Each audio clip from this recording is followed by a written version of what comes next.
नमस्कार दोस्तों, मैं हूं आपका होस्ट और दोस्त फरहान रशीद और आप इस समय देख रहे हैं हमारा यूट्यूब चैनल प्रॉफिटेक्स न्यूज़। दोस्तों, आज 24 जनवरी 2025 है और जुम्मा का दिन है, फ्राइडे का दिन है।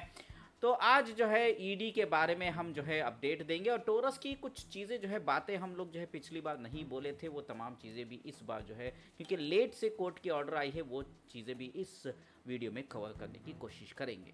पहले हम बात करते हैं कि ईडी के बारे में, उसके बाद पूरी जानकारी जो ईडी का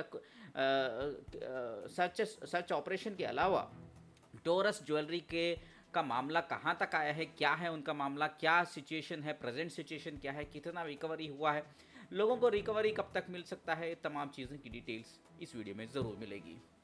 चलिए अभी मैं सीधा पॉइंट पर आता हूँ। ये है आपके सामने, जो मैं आपके सामने रख रहा हूँ वो है ईडी की प्रेस रिपोर्ट जो आज की है, 24 जनवरी 2025 की है। Enforcement directorate ED Mumbai zonal office has conducted search operations at 13 locations across Mumbai and Jaipur.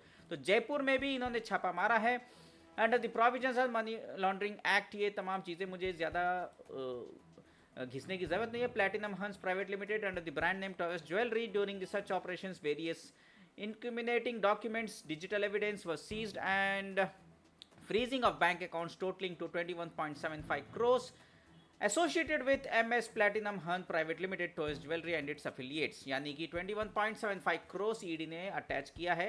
ये इनके बैंक अकाउंट्स और दूसरे एसेट्स को मिला करके अभी तक बताया गया है।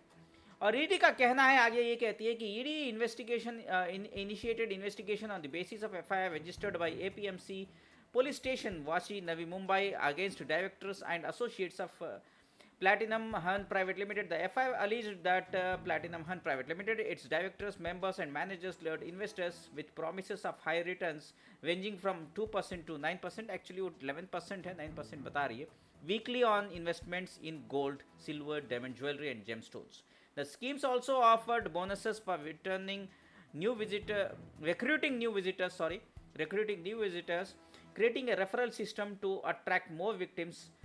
Platinum Hunt Private Limited marketed synthetic moissanite stones as high value investments comparable to diamonds. These stones were sold at inflated prices while misleading investors about their future appreciation. ये एक ऐसा पत्थर जो है बेच रहे थे जो डायमंड से भी कॉस्टली है करके, उसका बहुत प्राइस बढ़ेगा, ये अलग है, ये वो फलाना ढिमकाना, ये कहानी तो है, वो तो बताते रहेंगे।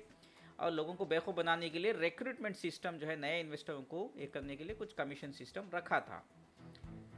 The company organized seminars, advertised on social media platforms and conducted unlicensed lucky draws to entice customers and luxury rewards, including cars and expensive mobile phones. 3 more FIRs were registered against directors and associates Platinum Hunt Private Limited across Mumbai and Thane, including FIR registered at Shivaji Park Police Station, FIR registered at Rabodi Police Station, while FIR registered at Nagar Police Station, wherein the directors and associates, including Sarvesh Ashok Sarve, Victoria Kovalenko, Tausif Riaz alias John Carter, CEO, Olena Stone and others were made accused. यानी कि जो है अलग अलग 3 FIR हुए हैं।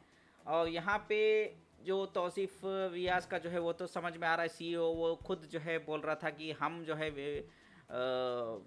Visual block किए थे, ये उनके ऊपर भी जो है नाम डाले हैं बोल के यहाँ पे कॉग्निजेंट लेते हैं। ED scrutinise multiple bank accounts of Platinum Hern Private Limited and its associates that revealed suspicious transactions and links to other entities. Payments to these entities are under investigation. ED investigation of bank account indicated that funds amounting to rupees 13.78 crores were received in the accounts of Platinum Hunt Private Limited from various dummy entities linked to one Lallan Singh, and these funds were used to set up business operations of Taurus Jewelry in Mumbai.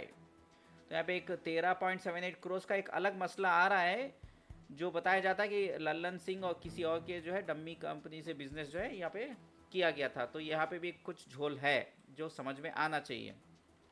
उसके बाद ED carried out searches at various premises in Mumbai and Jaipur, including the residential premises of survey Director of Platinum Han Private Limited in Umarkhandi, Mumbai, and of the offices of associated entities like Gemethist in Kishanpol Bazaar, Jaipur, and Stella Trading Company in Johari Bazaar, Jaipur, and Kalbadevi, Mumbai. ED also searched the residential premises of Lallan Singh, a key associate in Mulund, Mumbai, and Alpesh Pravinchandra Khara, a suspected Hawala operator at Opera House, Mumbai, uncovering further evidence related to the fraudulent schemes.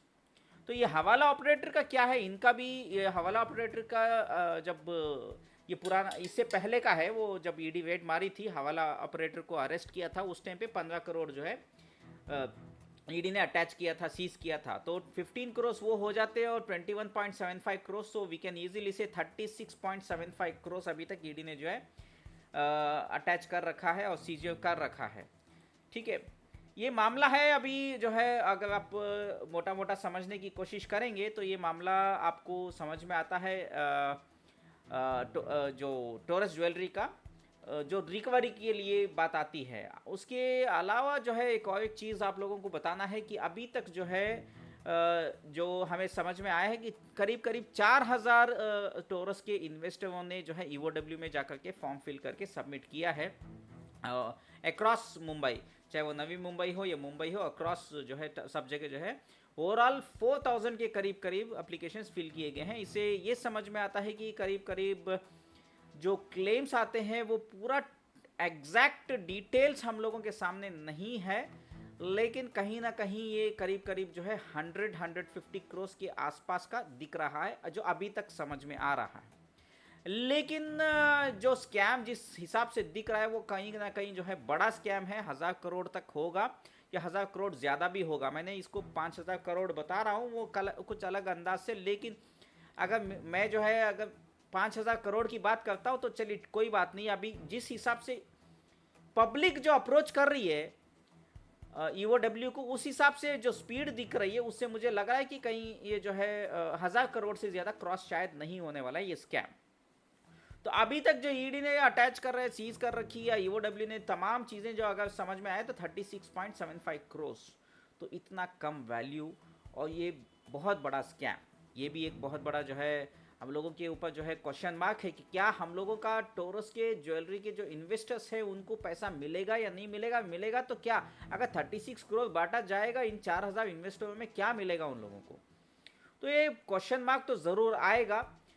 Anyways वो सारी जानकारी हम देख लेंगे आगे जो है, उसके बारे में भी बात करेंगे, चर्चा करेंगे। ग्रुप्स में तो हम लोग डिस्कशन कर ही रहे हैं। फिलहाल जो है मेन आप लोगों को करना क्या है कि ये मैं आपको जो बताना चाह रहा हूँ वो ये है कि आप ये केस जो है एमपीएडी एक्ट के केस में रजिस्टर हुआ है, बहुत अच्छा काम हुआ है, उसमें कोई शक नहीं है, लेकिन ये सीबीआई के हाथ में जाना चाहिए केस, क्योंकि ये पैसा बहुत बड़ा पैसा जो है यूक्रेन या रशिया चला गया है, जो पैसा इंडिया वापस लेके आना है। इंडिया वापस लेके आने के लिए लोकल ईओडब्ल्यू मुंबई पुलिस को या किसी के ऊपर भी भरोसा करना या उनके ऊपर रिलायबल होना is not going to help. इसमें ईडी तो ऑलरेडी है ही है, लेकिन हमें सीबीआई की इसमें इंक्वायरी होना चाहिए। सीबीआई के अगर इसकी इन्वेस्टिगेशन करेगी तो हमें लगता है कि सही से इसका इन्वेस्टिगेशन होगा और जो भी पैसा बाहर गया है उसको लाने में सीबीआई जो है उसका किरदार जो निभाना है वो ज़रूर निभाएगी। दूसरा है अभी एमपीआईडी एक्ट का केस जो है वो स्टेट का लॉ है। मेरी डिमांड्स ये रहेंगी, आप लोगों से एक मशवरा ये रहेगा कि बट्स एक्ट जो है मैं पहले भी बता चुका हूँ, आज भी वही बताता हूँ, इसके ऊपर आप लोगों को आवाज़ उठाना है। तो आज 24 जनवरी 2025 है, मैं कुछ बातों को लेकर के थोड़ा सा बिजी होने की वजह से ज़्यादा आप लोगों को जो है जानकारी नहीं दे पा रहा हूँ, लेकिन हम जो है 27-28 के आसपास जो है ग्रुप में इसके बारे में चर्चा करेंगे और हम इसके लिए क्या करना है। सीबीआई को अगर ये केस जाना चाहिए और जो है ये बट्स एक्ट के अंदर ये केस अगर आना चाहिए तो हम लोगों को क्या क्या करना है, क्या क्या स्टेप्स उठाना है, वो तमाम चीज़ों को हम ग्रुप्स के अंदर डिस्कस ज़रूर करेंगे। वीडियो में भी आप लोगों को अवेयरनेस करेंगे। प्रेजेंट सिचुएशन में आप लोगों को यही करना, इसी के ऊपर सोच के रखिए। अभी प्रेजेंट जो है 2-3 दिनों मैं बिजी हूँ, लेकिन आप लोगों को ज़रूर मैं जो है अपडेट दूंगा कि 28 के बाद हम लोगों को क्या स्टेप्स उठाना है, वो स्टेप्स उठाना ज़रूरी है। आप लोग तैयार रहिए। और दूसरी बात, ग्रुप्स में मैं एक गूगल का फॉर्म भी डाल दूंगा जहां पे आप लोगों की मुझे सहायता की ज़रूरत है। आप ये टोरस ज्वेलरी का जो रिकवरी है, इसको रिकवर करने के लिए मुझे एक लीगल टीम तैयार करनी है। वैसे तो मैं आपको क्लियर क्लियर बता देता हूँ, मैं पेशे से तो वकील नहीं हूँ, मैं एक एडवोकेट नहीं हूँ, लेकिन कुछ लीगल जानकारी रखता हूँ जिससे हम जो है ये लीगल टीम बना सकते हैं। वो लीगल टीम बना करके हम अपना पैसे को रिकवर करने के लिए मैं आपको एक सही गाइडेंस दे सकता हूँ। अगर आपको ओके है तो आपको जो ग्रुप में जो गूगल फॉर्म की लिंक दी गई थी उसमें आप फिल कर दीजिएगा। आपको कल दोपहर तक वो फॉर्म मिल जाएगा। वो फॉर्म फिल करने के बाद अगर आप लोग सब मेरे साथ जुड़ते हैं तो हम नेक्स्ट स्टेप्स जो है आप लोगों को मदद करने की कोशिश करेंगे। फिलहाल बस इतना ही है, आप लोगों से इजाज़त मांगता हूँ। इस वीडियो को खूब वायरल करें और हमारे इस YouTube channel profit x news को सब्सक्राइब नहीं किया तो सब्सक्राइब ज़रूर करें। हाँ ज़रूर ये बात है कि कमेंट्स में बताइए कि वीडियो कैसा रहा, और लाइक करना मत भूलिएगा। शुक्रिया आपका, फरहान रशीद।